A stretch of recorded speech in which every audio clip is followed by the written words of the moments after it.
Hello students, welcome back to magnet brains.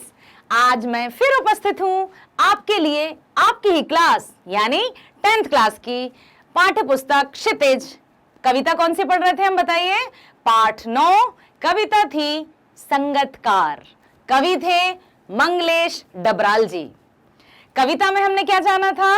कविता में हमने ये जाना था, क्या जाना था बताइए, कि संगतकार ना केवल संगीत से संबंधित है, अर्थात हर एक व्यक्ति जो किसी भी क्षेत्र में हो, हर एक व्यक्ति को एक सहयोगी या सहायता की आवश्यकता होती है। ठीक है। साथ ही साथ हमने ये भी जाना कि किस प्रकार से हमारे सहयोगी, हमारे चाहे वो फिल्मी जगत हो, राजनीति हो या हमारा अपना सामान्य जीवन हो, है ना, चाहे संगीत का क्षेत्र हो, प्रत्येक क्षेत्र में हर एक व्यक्ति को सहायकों की आवश्यकता होती है। जैसे उदाहरण हमने लिया था संगीत का। संगीत में जब कोई मुख्य गायक, जिसको हम सिंगर कहते हैं, ठीक है, मंच पर यदि गाते हैं और गाते गाते तार सप्तक, हमने कल सप्तकों की बात की थी ना, तार सप्तक, मध्य सप्तक, मंद सप्तक, 3 सप्तक होते हैं, ठीक है, और 7 स्वरों के मेल को सप्तक कहा जाता है। 7 स्वर कौन से होते हैं ये भी जाना था कि नहीं? सा रे गा मा पा धा नी, ठीक है, ये 7 स्वर होते हैं और इन्हीं को सप्तक कहते हैं। हाई पिच तार सप्तक में जब मुख्य गायक का गला बैठने लगता है, आवाज साथ छोड़ जाती है, तब संगतकारी जो कोरस आप सुनते हैं ना, बीच में म्यूजिक बजता है, कोरस वाले अपनी आवाज देते हैं, तो जो कोरस या जो सहयोगी होते हैं या जो संगतकार होते हैं, वो मुख्य गायक की आवाज में इस तरह से अपनी आवाज को मिला देते हैं कि हम श्रोताओं को पता ही नहीं चलता कि कब किसकी कमी को कहां से ढक दिया गया, हमें सिर्फ और सिर्फ बहुत अच्छा दिखाई देता है। इसी प्रकार से प्रत्येक क्षेत्र में संगतकार अर्थात सहयोगियों की आवश्यकता होती है। यह हमने जाना था प्रीवियस वीडियो में। आज हम उसी कविता संगतकार के पाठ्य पुस्तक के ही एनसीईआरटी सॉल्यूशंस करेंगे। ठीक है, प्रश्नों को समझेंगे, प्रश्नों को जानेंगे, प्रश्नों को समझकर जानकर ही हम उत्तर भी देंगे, अर्थात उत्तर आप देंगे। ठीक है, तो शुरू करते हैं आज हम संगतकार कविता पाठ 9 एनसीईआरटी सॉल्यूशंस।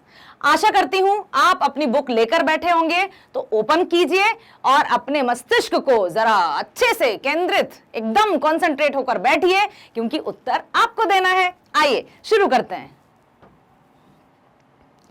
चलते हैं पहले प्रश्न की ओर। पहला प्रश्न है, संगतकार के माध्यम से कवि किस प्रकार के व्यक्तियों की ओर संकेत करना चाहता है? As I told you earlier कि संगतकार का क्या अर्थ होता है, तो आप इसका उत्तर बता सकते हैं।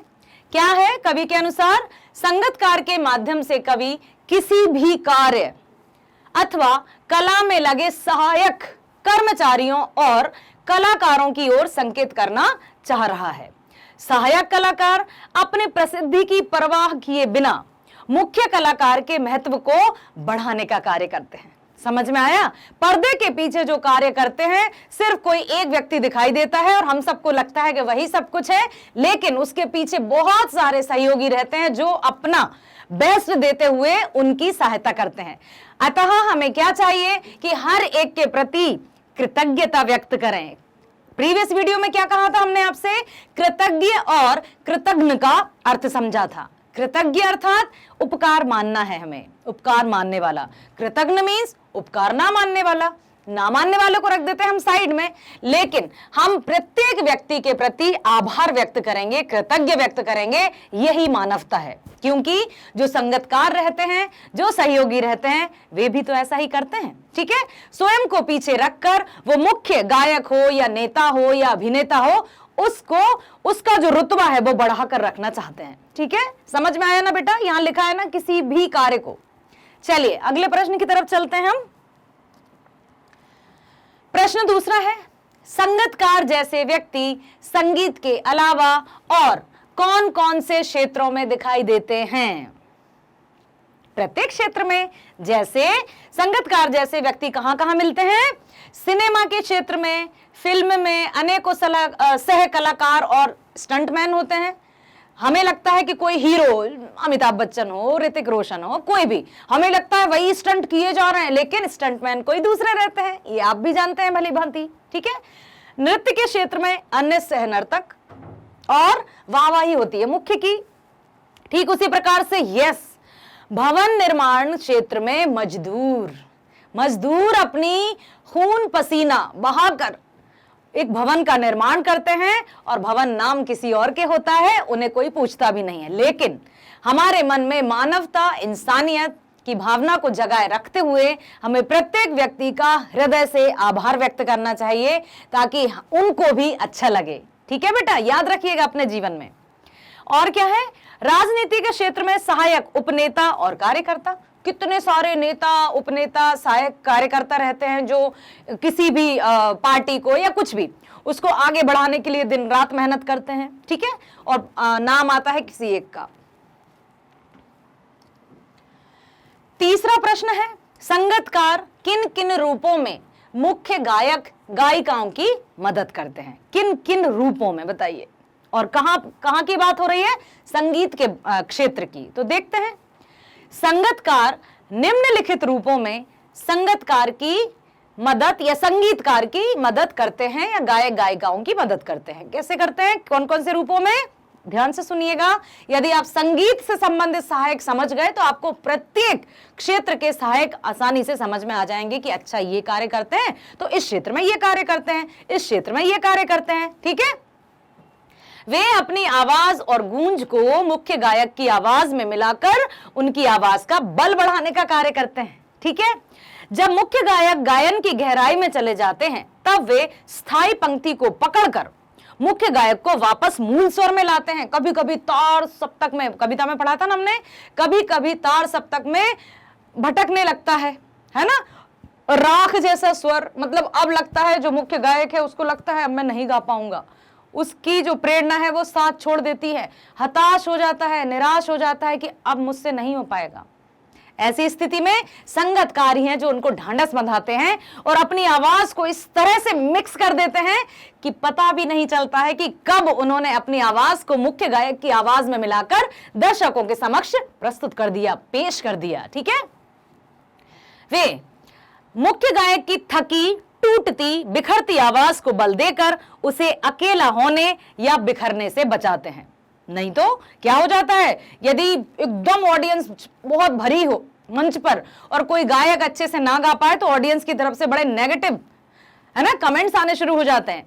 इसलिए जो सलाहकार, संगीतकार जो रहते हैं, सहयोगी जो रहते हैं, वो अपना इनडायरेक्टली, अप्रत्यक्ष रूप से अपना सहयोग देते रहते हैं और मुख्य गायक का वर्चस्व बनाए रखते हैं। ठीक है, अब है भाव स्पष्ट कीजिए। क्योंकि कविता आपने प्रीवियस वीडियो में सुनी, समझी है ना, समझा था ना, तो भाव स्पष्ट क्या करना है कि कवि इन पंक्तियों के माध्यम से क्या कहना चाहते हैं, उनका भाव क्या है, उनके पीछे उनके इमोशंस क्या थे, क्या समझाना चाहते हैं वे हमें। तो देखिए, पहले हम पंक्तियां पढ़ते हैं और उसकी आवाज में जो एक हिचक साफ सुनाई देती है या अपने स्वर को ऊंचा ना उठाने की जो कोशिश है उसे विफलता नहीं, उसकी मनुष्यता समझा जाना चाहिए। किसकी आवाज में हिचक सुनाई देती है, किसकी आवाज, किसको हम विफलता नहीं, उसकी मनुष्यता समझे। बताइए, किसकी आवाज में हिचक रहती है? कौन अपनी आवाज को पीछे रखता है जानबूझकर? बहुत बढ़िया, क्या बात है, संगीतकार, यस, सहयोगी अपने आप को पीछे रखते हैं और मुख्य गायक का वर्चस्व जो कि बना हुआ है उसको बनाए रखना चाहते हैं। बहुत बढ़िया बेटा, बहुत अच्छा लगा। संगीतकार जब गाता है तब उसकी आवाज एक स्पष्ट रूप से एक घबराहट सुनाई देता है। वो होता है अपनी आवाज को मुख्य गायक की आवाज से कभी ऊंचा नहीं उठने देने का। कवि के अनुसार इसे संगीतकार की असफलता नहीं माननी चाहिए, क्योंकि संगीतकार अगर चाहे तो ऐसा कर सकता है, परंतु मुख्य गायक की आवाज का महत्व बरकरार रखने के लिए वह ऐसा करता है। वो कमजोर नहीं है, वो उसकी विफलता या असफलता नहीं है, बल्कि उसकी मनुष्यता है। उसे पता है कि मैं कहां हूं तो मुझे अपना काम करना है, बाकी जो फ्रंट में है, बाकी जो मुख्य गायक है, उसकी वर्चस्व, उसका मान सम्मान सबके समक्ष बना रहे, वे ऐसी कोशिश करते हैं, इसलिए अपने आप को पीछे रखते हैं। समझ में आया? तो संगीतकार की महानता का परिचय है। क्लियर हुआ? नो डाउट ना? ठीक है, आगे बढ़ते हैं। प्रश्न 5वां, किसी भी क्षेत्र में प्रसिद्धि पाने वाले लोगों को अनेक लोग तरह तरह से अपना योगदान देते हैं। इसको समझिएगा अच्छे से, प्रश्न क्या पूछ रहा है बेटा, I am repeating once again. किसी भी क्षेत्र में प्रसिद्धि पाने वाले लोगों को अनेक लोग तरह तरह से अपना योगदान देते हैं। कोई एक उदाहरण देकर इस कथन पर अपने विचार लिखिए, सॉरी, कि किस तरह से कौन सा क्या योगदान देते हैं, किस तरह से बताइए। और कौन सा क्षेत्र है संगीत के अलावा कि प्रसिद्धि पाने के लिए लोग सहयोग देते हैं, प्रसिद्धि पाता है कोई और सहयोग देने वाले कोई और होते हैं, बताइए। सोचिए। यस, क्रिटिकली, क्रिएटिविटी, थोड़ा सा अपनी थिंकिंग को एक्स्ट्रा ऑर्डिनरी करते हुए बताइए। आप तो बहुत स्मार्ट बच्चे हैं। देखिए, किसी भी क्षेत्र में प्रसिद्धि पाने वाले लोगों को अनेक लोग तरह तरह से योगदान देते हैं। किसी का कुछ नहीं कह सकते। यदि हम अपने आप को सिर से लेकर पैर तक देखेंगे ना, तो हमारा तो ये कुछ है ही नहीं। मतलब कंघी करना हो, हमें कॉम्बिंग करनी हो, तब कंघा कहां से आया, किसी हमने खरीद कर लेकर आए। ठीक है, जो चीज वस्त्र बुनकर होते हैं, ठीक है, ये हम कहां से लाए। मतलब हम सारा का सारा एक दूसरे पर निर्भर होते हैं। देखिए, किसी भी क्षेत्र में प्रसिद्धि पाने वाले लोगों को अनेक लोग तरह तरह से योगदान देते हैं। एक प्रसिद्ध गायक के पीछे उसमें संगीत निर्देशक, यदि कोई बहुत फेमस सिंगर हो गए हैं या बहुत अच्छे कलाकार या अभिनेता हो गए हैं, तो उनके पीछे सिर्फ और सिर्फ उनकी ही मेहनत नहीं है, उनकी मेहनत है। हम उनकी मेहनत को साइड या दरकिनार नहीं कर रहे हैं, उनकी भी मेहनत है, तभी उनको मुख्य में खड़ा किया गया है, तभी उनको फ्रंट में खड़ा किया गया है, क्योंकि वो सब ने उनको जज किया और देखा कि हाँ, इनमें वो काबिलियत है कि इनको हम फ्रंट में रख सकते हैं। उनकी काबिलियत के आधार पर उनको फ्रंट में रखा। लेकिन उनके पीछे भी कई लोग होते हैं। जैसे कोई फिल्म हुई, super duper duper duper hit हो गई, कौन था, अरे हीरो वो था भाई, कौन था भाई, ऋतिक रोशन था या शाहरुख खान था, कोई भी था। क्यों? क्या सिर्फ और सिर्फ अमिताभ बच्चन जी या शाहरुख खान जी या सलमान खान जी, ऋतिक रोशन जी, क्या सिर्फ और सिर्फ एक अभिनेता फिल्म में यदि सारे किरदार निभाए तो क्या फिल्म सुपर डुपर हिट हो जाएगी? सब कुछ वही भूमिका, मान लीजिए बस का ड्राइवर है, घर में चाय बनाने वाला है, या बहुत बड़ा नेता है, या बहुत बड़ा हीरो है, या घर में काम वाली बाई है, या बीवी, पत्नी, पति, सब कुछ यदि एक हीरो काम करे तो क्या डाइजेस्ट कर पाएंगे हम? नहीं ना। तो वेरिएशंस आर देयर।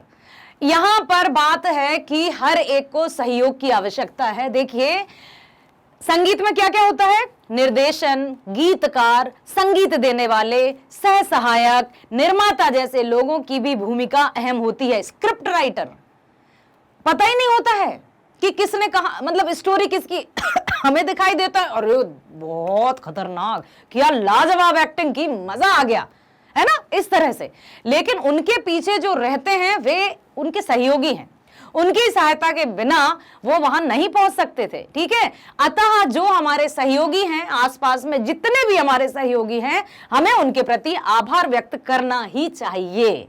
ठीक है, ऐसी भावना हमें जीवन पर्यंत हर समय अपने हृदय में बसा कर रखनी चाहिए, क्योंकि हम तो पल पल पर, कदम कदम पर एक दूसरे पर निर्भर है, एक दूसरे पर आश्रित है। Got it? उसके प्रसिद्धि में इन सबकी मेहनत भी शामिल होती है या सम्मिलित होती है। ठीक है, आया ना समझ में? चलते हैं प्रश्न पर, अगले प्रश्न पर। कभी कभी तार सप्तक की ऊंचाई पर पहुंचकर मुख्य गायक का स्वर बिखरता नजर आता है, बिखरने लगता है। ठीक है, ठीक है, उस समय संगतकार उसे बिखरने से बचा लेता है। इस कथन के आलोक में संगतकार की विशेष भूमिका को स्पष्ट कीजिए।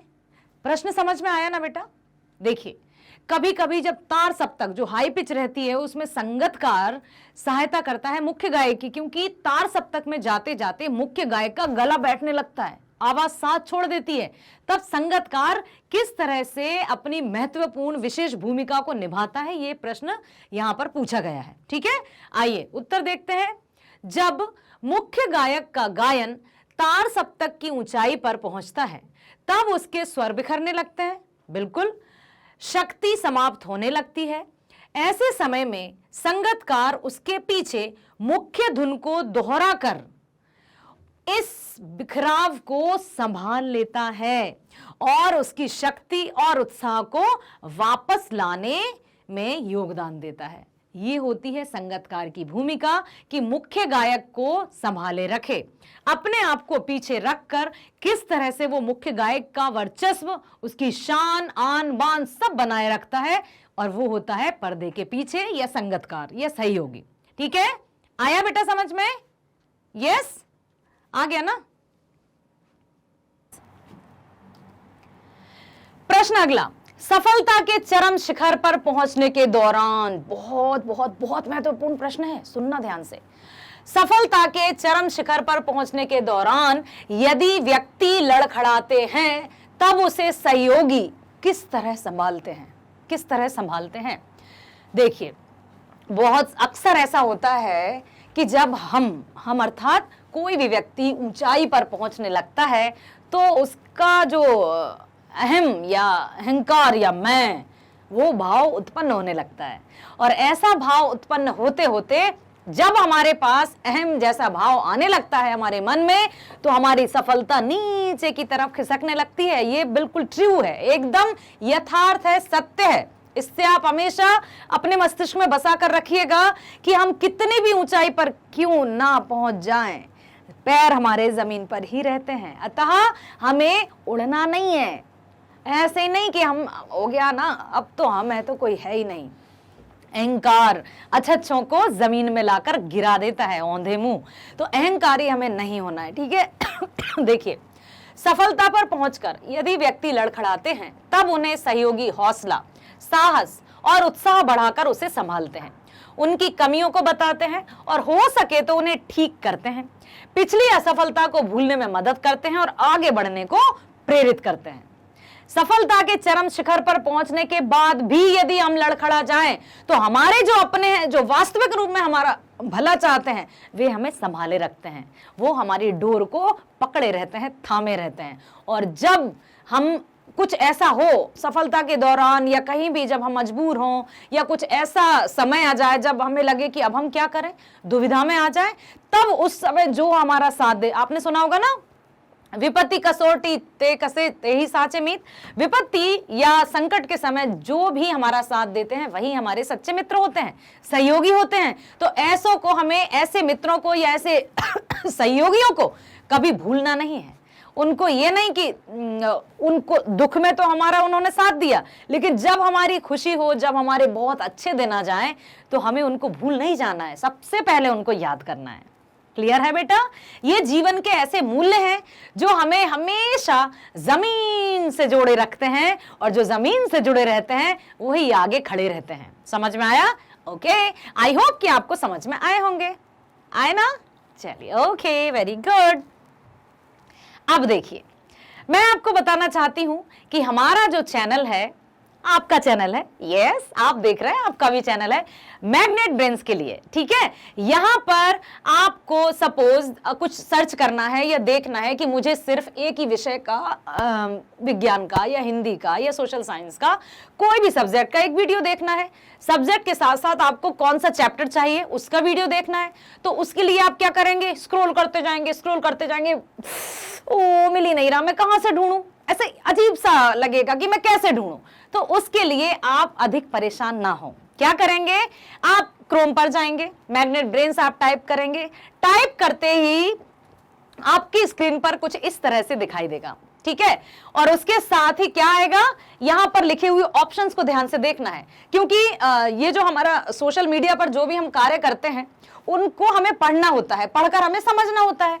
तो अब आप देखेंगे कि सीबीएसई इंग्लिश मीडियम पर आप जाना चाहते हैं क्या, मैग्नेट ब्रेन्स के सीबीएसई इंग्लिश मीडियम चैनल पर आप जाना चाहते हैं क्या, उस विषय से संबंधित कोई जानकारी चाहिए क्या आपको, या फिर सीबीएसई हिंदी मीडियम पर जाना चाहते हैं क्या आप, या फिर एनटीएससी या ओलंपियाड जो प्रतियोगी परीक्षाएं हैं उनसे संबंधित कुछ जानकारी चाहते हैं आप। तो जो भी आप चाहते हैं वहां आपको क्लिक करना होगा। जैसे ही आप क्लिक करेंगे तो उससे संबंधित आपको वीडियोस नजर आ जाएंगे। ठीक है, मान लीजिए आपको जाना है सीबीएसई हिंदी मीडियम, हिंदी की बात करते हैं। ठीक है, जैसे ही आपने सीबीएसई हिंदी मीडियम टाइप किया और उसको क्लिक किया तो आपके सामने आ जाएगा कुछ इस तरह से।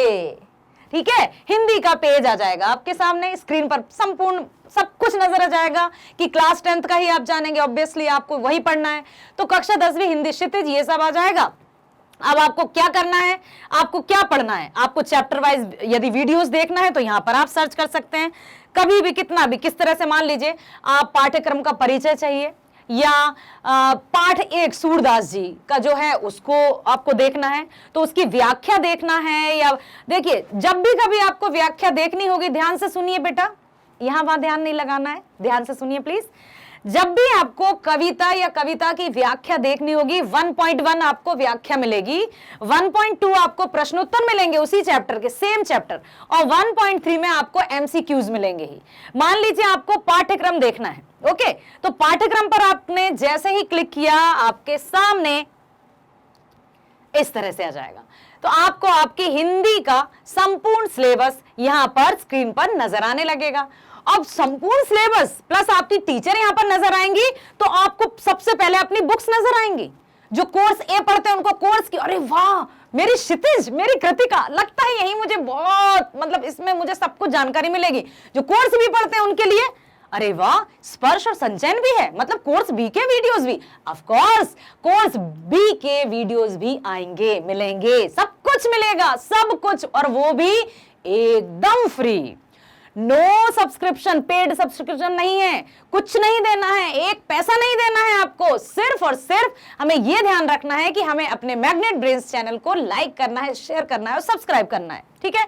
ये देखा आपने, तो इससे रिलेटेड आपको सब कुछ मिल जाएगा। गद्य खंड में कितने चैप्टर्स हैं, काव्य खंड में कितने चैप्टर्स हैं, कृतिका में कितने चैप्टर्स हैं, और साथ ही साथ जो चैप्टर्स हैं वो किस पर आधारित हैं।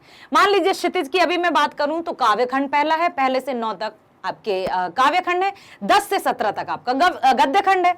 कृतिका की यदि मैं बात करूं तो पाठ 1 से पाठ 5 तक उसमें चैप्टर्स हैं। हर एक चैप्टर का डिस्क्रिप्शन सबसे पहले आपको यहां मिल जाएगा, तो जिस भी चैप्टर का वीडियो आपको देखना हो उस पर जाइए, क्लिक कीजिए, आपको उसी वीडियो मिल जाएगा।